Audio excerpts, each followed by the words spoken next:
बीच घोड़ों के ऊपर बैठे हुए डकैत किसी मजदूर से बहुत ज्यादा खुदाई करवा रहे हैं। थोड़ी देर बाद डकैत वहाँ से चले जाते हैं। दिन आने पर दोनों दोस्त वहाँ जाकर देखते हैं कि वहाँ खुदाई से सुरंग बनाने का काम चालू है। वो सुरंग सीधा उनके गांव के बैंक तक जाती है। ये बात वो पुलिस को बताते हैं और पुलिस मौका पाते ही डकैतों को पकड़ लेती है। अरे वाह, तुम दोनों ने तो बहुत अच्छा काम किया। पुलिस को सूचना देने के बाद ये 10,000 की रकम अब तुम्हारी हुई। बहुत बहुत शुक्रिया। दोनों दोस्त अब बहुत खुश थे।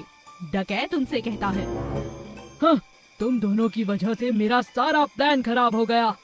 मैं बाहर निकलकर तुम्हें छोड़ने वाला नहीं। अरे जाओ जाओ, लोगों को ठगने वाले, लोगों की मेहनत का पैसा लेने वाले, जाओ और जाकर जेल में चक्की पीसो, धमकी नहीं चलेगी। दोनों दोस्त बड़े इतराते हुए अपने घर 5-5 हजार रुपए ले जाते हैं और नया बिजनेस शुरू करते हैं ताकि अब वो अपनी मेहनत से कमा सके और अपना जीवन अच्छे से बिता सके। एक दिन लोमड़ी और कुत्ता लड़-लड़ परेशान कर चुके थे। इतनी ज्यादा लड़ाई बढ़ चुकी थी कि दोनों को राजा शेर के पास ले जाया गया।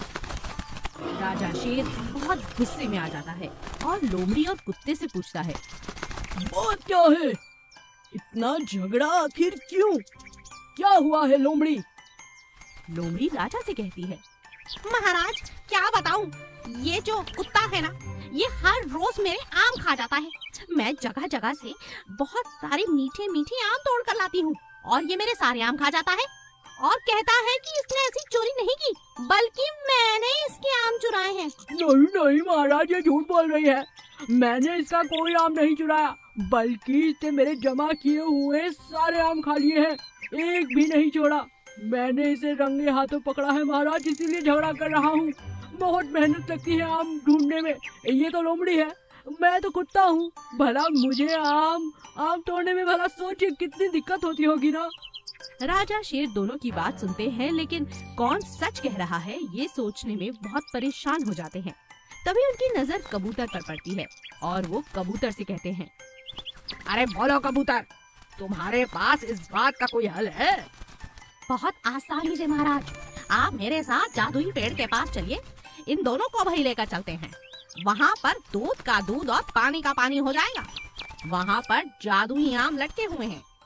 इन दोनों में से जो भी सच कह रहा है वो तो बच जाएगा, लेकिन दूसरा जैसे ही आम को काटेगा सारे दांत टूट जाएंगे उसके। राजा शेर कुत्ता और लोमड़ी को लेकर जादुई पेड़ के पास जाते हैं। कुत्ता झूठ बोल रहा था, इसीलिए वो जादुई पेड़ देखते ही वहाँ से भाग जाता है। लोमड़ी राजा शेर से कहती है, महाराज देखा आपने, ये जादुई पेड़ की जरूरत ही नहीं, मैं काट कर अभी बताती हूँ। जादुई पेड़ का आम लेकर जैसे ही लोमड़ी काटती है, वो आम आराम से कट जाता है और उसके दांतों को कुछ नुकसान नहीं पहुंचता। इस बात से ये बात साबित हो जाती है कि कुत्ता ही इस बात का गुनहगार था और वो झूठ बोल रहा था।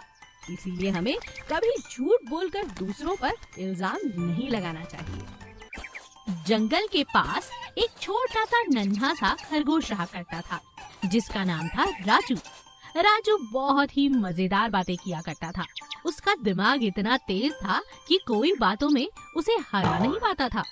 उसी जंगल में 3 तेंदुए भाई रहा करते थे, जिनके पास जादुई शक्तियाँ थी। पहले तेंदुए के पास पानी की शक्ति थी, वो जितना चाहता उतना पानी अपने मुंह से बहा सकता था। उसके दूसरे भाई के पास आग की शक्ति थी और इसी तरह तीसरे भाई के पास आंधी और हवा चलाने की शक्ति थी। पूरे जंगल पर अपना अधिकार समझते थे। हर किसी को परेशान करने में इन्हें बहुत मजा आने लगा।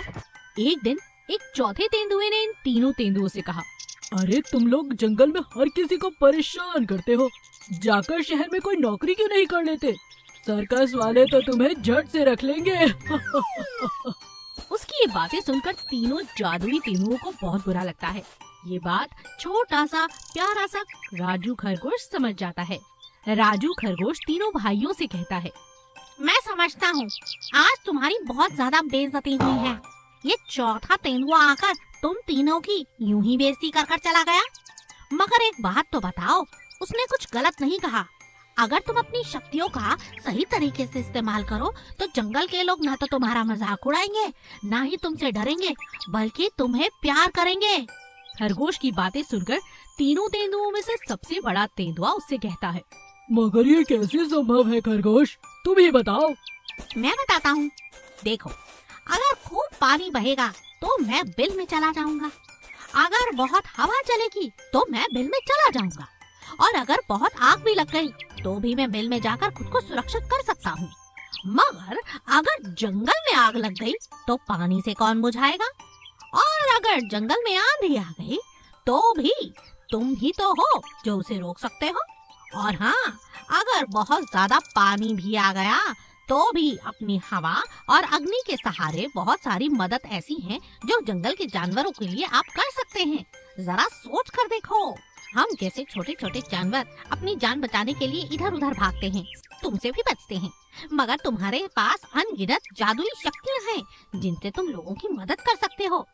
आग के कारण खाना बनाया जा सकता है, हवा से गर्मी मिटाई जा सकती है, और पानी तो शीतल जल है जिससे हर किसी को तृप्ति मिलती है।